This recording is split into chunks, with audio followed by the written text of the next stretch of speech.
Welcome to the Tyler's Place video podcast, a podcast by Masons for Masons, brought to you by the Supreme Council of the Scottish Rite Southern Jurisdiction. I'm your host, Maynard Edwards, and if you're a Master Mason and you are not in the Master Craftsman Online College, what are you waiting for? MasterCraftsmanCollege.org is where you can find out about it. It is all kinds of Masonic education courses. Some are lengthy, some are quick, but whatever you're interested in Freemasonry, there's going to be something there for you. And we have a set of courses celebrating American Freemasonry that are going to help us all celebrate the 250th anniversary of our great country. Check that out, mastercraftsmancollege.org. The address is on the screen. Links are in the description. Worshipful Brother Brian Byrd is past master of Albert Pike Lodge number 303 in Wichita, Kansas. It is one of the largest Masonic lodges in the entire world, well over 1,000 members. But Brian is also the host of the Old Fashion Masonic Podcast. The concept is simple: sit down, drink an old fashioned, and talk Freemasonry. But in the last few months, Brian has gotten into talking to clandestine Masons. So if you're coming here to listen to this interview after watching my video on clandestine Masonry, thank you for coming over. If you have not seen that video on clandestine Masonry, the links are in the description of this video. And in that is part of this interview that you're now going to hear with Brother Brian, because he has gotten really into talking with these clandestine Masons. It's an excellent podcast. You can listen to it wherever you listen to podcasts. It's on Facebook and YouTube and Spotify and all of those places. But I sat down with Brian, and of course we have to start at the beginning and ask what got him started with the Old Fashion Masonic Podcast. So, forget the timeline. 5 years ago, definitely pre-COVID, our lodge in Wichita, a very large lodge, at one time the largest in the world, right? And there were conversations, and I'd already been master, so I was around just doing trustee stuff or district deputy, whatever was going on. And the conversation came, Byrd, we have so many members. There are members that don't know each other. You have the small lodges with 30 or 40, everyone knows, but we have, over, 1,000 members, and there's people that don't know each other. And I thought, well, that's easy to fix. And so I started a deal called, oh gosh, I can't even remember, maybe Pike Proud or something, where we would do 1 minute clips. Before they were called shorts and reels, but 1 minute clips about our members. And it would be simple like, I'm Brian, I became a Master Mason here, this is why I joined. And so we started those, and it kind of picked up, and people thought, well, what else do we not know about our members? And then it kind of sparked into Masonry when there's this image of that it's always, at least at one point, the image is it's the old, rich, white guy. Right. And Masonry is so much more than that. And so we decided to put a face on it. So it started terribly. But when we started it, we just wanted to get a bunch of Masons that we knew and do a 30-minute episode and ask a set of questions. And then it evolved into everything else, a little bit of history, a little bit of fun, clandestine Masonry. We just learn a little bit about everything, but it started off of a bunch of 1 minute clips about our lodge. That's awesome. And we should mention that it is Albert Pike Lodge number 303 in Wichita, which at one time was, and you guys are still probably pretty well up there. I mean, one of the largest lodges in the entire world, over 1,000 members, as you said. That's huge. Yeah, it's crazy. Yeah. Yeah. Better. Blessing and a curse. Blessing and a curse to have that size. There's waiting lines to be officers and to even become a Tyler, but I would not trade it for the world. Being a large lodge, we get a large target on our back. We're sometimes referred to as the Grand Lodge of Pike. But some of our episodes that we've talked about, our past masters get on, and we like that. It's like, what? It makes us not cut corners. It makes us work harder because we don't want to be that master that let Pike go down that year. So that's why I say it's a blessing and a curse. So you were raised in 2009, and I know that you're a business owner, so, and you have a family, so your kids are grown now, but then they probably weren't. What was it that drove you to knock on that door and become a Mason? You know, it was pretty simple. I've had friends for a long time. I was in the military and I was just kind of missing that camaraderie, right? It's the age old story. And I got my little fingers on, and I don't know what search engine it was at the time. It wasn't Ask Jeeves. We were way past that. So I got on, You're dating and yourself now. Albert Pike. That's right, huh? So we lost half of the audience. Right, right. So Albert Pike had enough of a social, or not a social media, that was really prior to social media, but had enough of a web presence that they had a web page. And I filled out an inquiry. I got a phone call from a man who ended up becoming my mentor. And I said, I want to be a Shriner. And he said, all right, well, let me meet you. So he met me at my office and I said, I want to be a Shriner. Why do you want to be? He did a good interview. He's like, okay, here's what you need to do. You write your check for Blue Lodge, write your check for the Scottish Rite, write your check for the Shrine, and here are your petitions. Fill those out. We'll get back with you. Okay. And time had passed. I had a home visit. They actually spoke with my wife and my kids more than they spoke with me, which I think was a win because sometimes you need that buy-in and they ask all the questions that certainly I couldn't answer. And the rest is history. My mentor, he was going to be the master of the lodge that year in 2010. And he played enough on my ego and said, you can control your own calendar. Can you free up some Wednesdays? And I didn't know what that meant. I'm like, yeah, you know what? Yeah, I can do whatever I want. No problem. You're the Tyler. Great. I don't know what that means. So I started there, and if he hadn't done that, I would have went off to the Shrine and, had a great career. I and done everything I probably thought I hoped I would do. But because he did his job, and he was a past potentate first before he was a past master, and a white hat. But he knew that I needed that structure of Blue Lodge before I knew I needed it. And kudos to him. Past potentate, illustrious Sir Roger G. Snellen, he was 33rd degree past master of Albert Pike in 2010. If he hadn't done his job, I might not be, forget Mason, I might not be the man I am today because Masonry came at a time when I didn't know that I needed it. I hadn't had a W-2 since 1995, so I've been off doing my own thing and marching to the beat of my own drum. And little did I know, Masonry came in at a time where managing volunteers, this is easy. I've managed, 400 employees. It's quite different, and I needed it at that time. It was absolutely the best. I joined exactly when I should have, right? Once you expanded beyond the walls of the lodge and the podcast took off, what has the response been from folks outside the walls of your lodge? Because you've got a lot of fans, a lot of viewers, a lot of listeners all over the place. So tell me about some of the feedback that you get, some of the stuff that you like, and then we can talk about the clandestine guys. Yeah. So it was early on, you're just happy to get a couple of hundred views, right?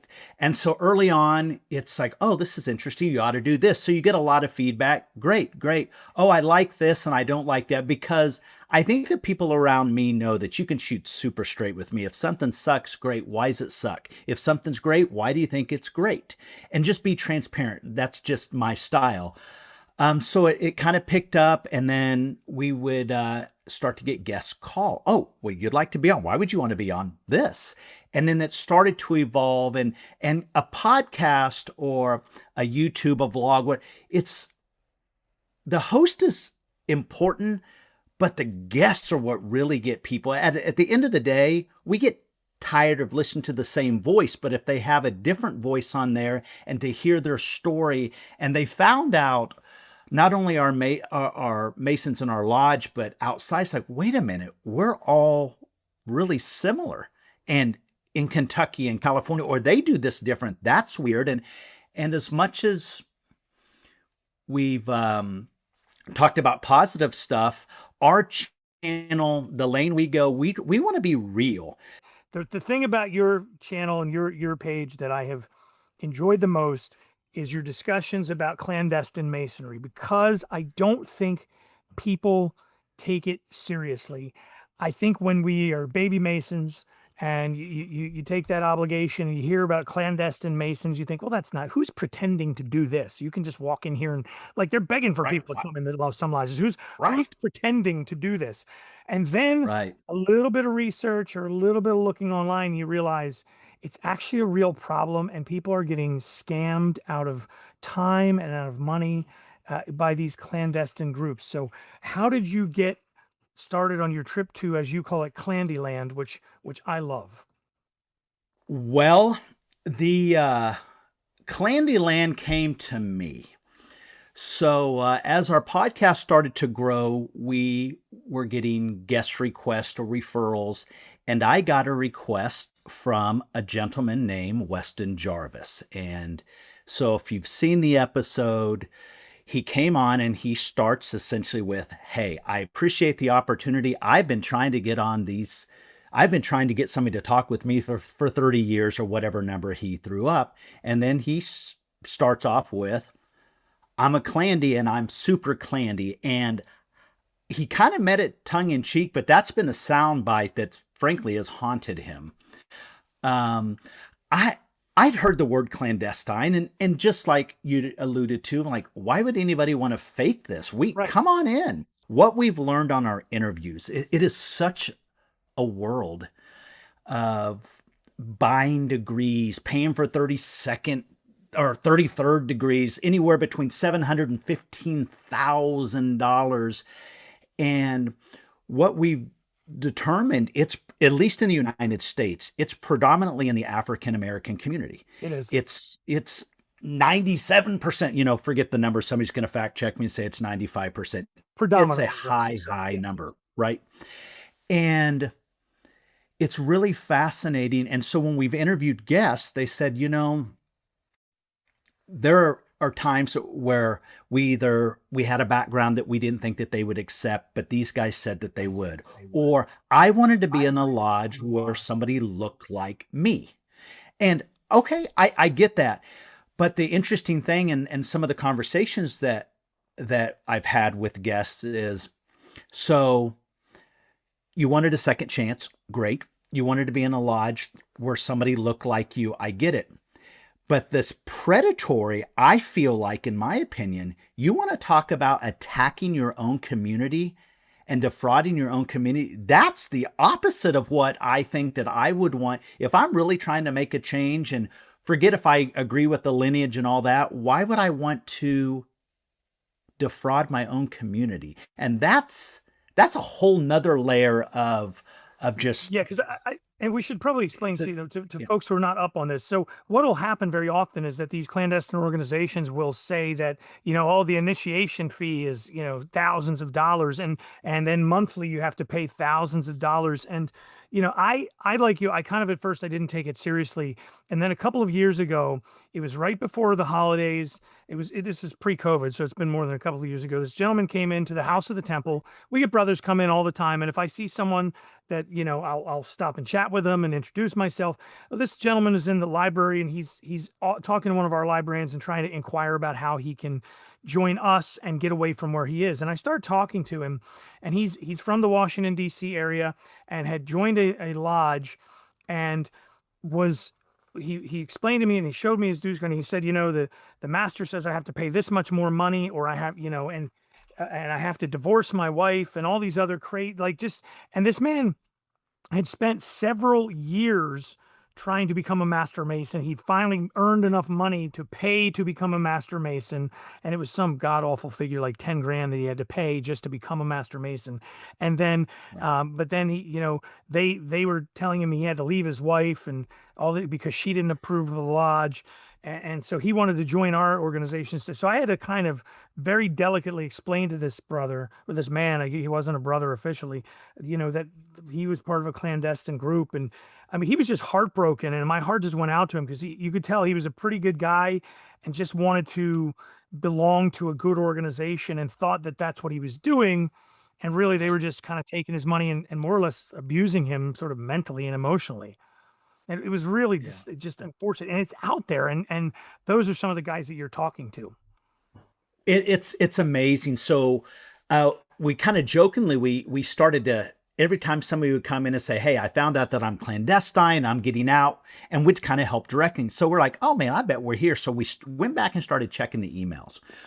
We have confirmed over 30 that we've helped get into different Grand Lodges. Confirmed. That's great. In the United States alone, whoever's listening, grab onto your seats. There are over 750 bogus Grand Lodges. Fake. 45 in Houston alone. It's just fascinating to me, the scale of this.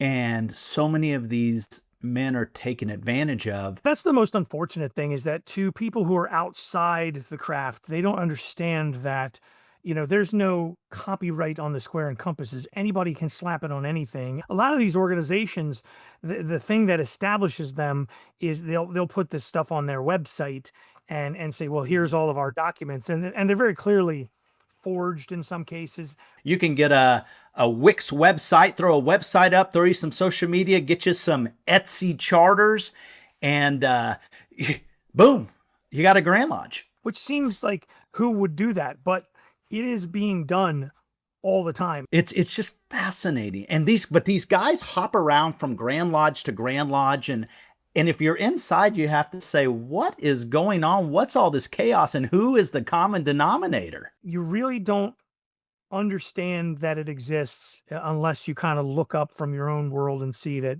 these people are, and it, like you said, it is a problem because guys are spending so much money, and a lot of them, some of these guys are just, there's one brother you had on. I say brother, not a brother. He was one guy you had on, and he was talking about beating somebody up with like a it was like he was gonna, I forget, he had some weird weapon of choice. I forget what it was, just recently, and it was like, this is not how a Mason behaves in public or in private. Yes. This is awful.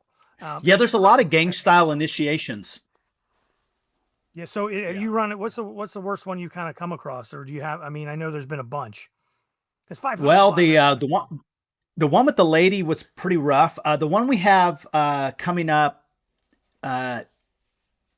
mid to late December, that one's interesting because he breaks down the entire network, how we got recruited, who recruited him, and who recruited him, frankly, was a guy that has a long checkered past, who was recently charged with stealing a Rolex. And this gentleman, he talks about keeping a cue ball in the sock and beating people with a cue ball after he throws bleach in their face. That was the guy. That was him. Oh yeah. Yeah. So it's, that, and this is a deputy Grand Master. And it's like, and they outwardly post this on social media. It's just fascinating, the lack of self-policing. To people who are outside the craft, they don't understand that, there's no copyright on the square and compasses. Anybody can slap it on anything and say that they're Masons. From your position now as podcast host, as a Mason about town with his drink in his hand, what do you see as the biggest opportunity versus the biggest problem for Freemasonry? Well, so this is something that I've said for years. I have been asked multiple times to be on the line to be potentate, multiple times to get on the line to be Grand Master of Kansas. It is not my thing. I have plenty of time, plenty of resources. It is just, I don't feel that calling. I do have this, I'm a typical Mason. There's times where I'm hot, and then times where I'm cold. The interesting thing about the podcast, it keeps me away from that cold side, because these guests constantly reinvigorate me to get back and stay engaged. We all have excuses. It's like the gym, right? We know we need to be there. We know it's good for us, but we always have the excuse why we're not there. And the gym requires 3 to 5 times, 3 to 5 times a week. Lodge is a couple of times a month. So it's a poor excuse. And I think the podcast, for at least for me, keeps me engaged, and it requires me personally to get back involved and do some community things. And it's hard for me to sit on here and preach, get back to lodge, get involved when I'm not always practicing it. So it helps me hold myself a little more accountable, and I've got a lot of work to do. We should all hold ourselves a little more accountable, Brother Brian, and thank you so much for giving us so much of your time. If you have not heard the Old Fashion Masonic Podcast, or you've not watched any of their videos on YouTube, make sure you check them out. I've got the links in the description for this podcast and video, and thank you for joining us here on the Tyler's Place. By Masons, for Masons, brought to you by the Supreme Council of the Scottish Rite Southern Jurisdiction. I'm Maynard Edwards, 33rd degree, and I'll catch you next time here on the Tyler's Place.